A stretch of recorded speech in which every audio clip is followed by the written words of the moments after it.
Nous n'avons pas besoin d'un revenu d'assistance, d'un revenu de survie, une allocation de subsistance qui s'avère finalement stigmatisante, même si elle est distribuée à tout le monde.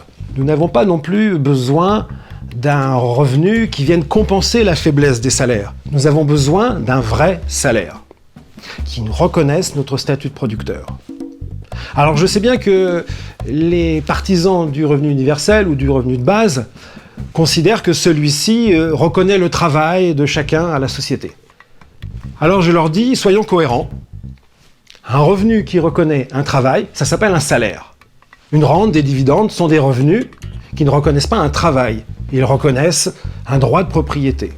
C'est pourquoi nous avons besoin d'un salaire inconditionnel. Et en France, nous avons un salaire minimum, c'est le SMIC. Actuellement, le salaire inclut les congés payés, les arrêts maladie, le chômage et les retraites. Il faut maintenant que le salaire inclue toutes les périodes de la vie. Le PNSI, c'est une nouvelle étape dans la construction sociale du salaire. Alors, il n'est pas question de rester toute sa vie au SMIC.